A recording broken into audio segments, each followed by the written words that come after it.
السلام علیکم، شہیر سیالوی آپ سے مخاطب ہوں۔ آج گوجرانوالا میں ایک کالج کے باہر پاکستان کے ہیروز، اسلام کے ہیروز کی تصویریں لگی ہوئی تھیں، ٹیپو سلطان، محمد بن قاسم، قائد اعظم علامہ اقبال، اور بیچ میں وہ ڈاکٹر عبدالسلام کی تصویر بھی کسی نے ڈال دی تھی۔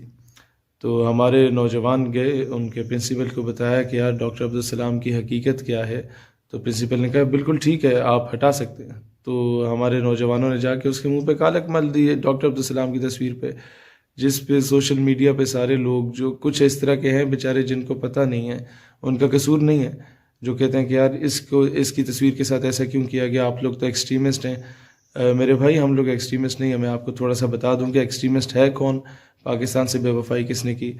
اللہ زندگی دے ڈاکٹر عبدالقدیر خان کو ذرا جائیے گا اور ان سے پوچھیے گا کہ پاکستان کے نیوکلیئر پروگرام کا سب سے بڑا مخالف کون تھا، تو جواب آئے گا ڈاکٹر عبدالسلام تھا۔ صرف پوچھیے گا کہ کون سا شخص تھا جس نے 1973 اور 74 کے بعد یہ کہا تھا کہ میں پاکستان کے کانسٹیٹیوشن کے جوتے کی نوک پہ رکھتا ہوں، نعوذ باللہ، جب وہاں پر قادیانی ایک غیر مسلم فتنہ قرار دیے گئے تھے۔ یہ الفاظ بھی آپ کو جواب ملے گا کہ ڈاکٹر عبدالسلام کے ہی الفاظ تھے۔ یہ بھی پوچھیے گا کہ جب ختم نبوت کا یہ آئین پاس ہوا اور قادیانی غیر مسلم فتنہ قرار دیے گئے تو پاکستان سے احتجاجاً ملک چھوڑ کے کون گیا بغاوت کر کے، تو جواب آپ کو ملے گا وہ ڈاکٹر عبدالسلام تھا۔ یہ بھی پوچھیے گا کہ جب ہمارا ایک صدر مملکت ملک سے باہر گیا امریکہ اور کسی نے اسے دھمکی دی کہ تم لوگ ایٹمی قوت بن رہے ہو اور ہمیں پتہ ہے، اور اس نے کہا نہیں جی ہم اس طرح کچھ بھی نہیں ہو رہا، اور وہ انڈر گراؤنڈ ہمارے اس دور میں کام ہو رہا تھا، اوپنلی نہیں ہو رہا تھا، تو اس نے سارا ماڈل دکھا دیا سامنے کہ یہ تمہارے ایٹمی قوت کا ایٹامک پاور کا ماڈل ہے میرے سامنے، امریکہ نے دکھایا۔ تو وہ حیران ہو گیا کہ یہ یہاں تک پہنچا کیسے، اور جب وہ اس دفتر سے نکل کے باہر آ رہا تھا تو اس نے دیکھا ایک دروازے کے پیچھے ایک شخص چھپا ہوا تھا جس کا نام ڈاکٹر عبدالسلام تھا، جو کہ پہلے سے وہاں پر موجود تھا۔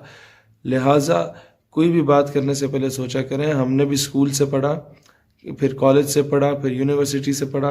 یہ جو اسٹوڈنٹس جنہوں نے جا کے اس کے منہ پہ کالک ملی ہوئی تھی وہ بھی کالج اور یونیورسٹی میں تھے کہ پڑھے ہوئے تھے، اور وہ شخص جس نے کہا کہ میں مر جاؤں تو مجھے قادیان میں دفن کیا جائے، پاکستان میں دفن نہ کیا جائے، وہ شخص بھی ڈاکٹر عبدالسلام تھا کہ مجھے ہندوستان میں دفن کیا جائے، اس کی یہ وصیت تھی۔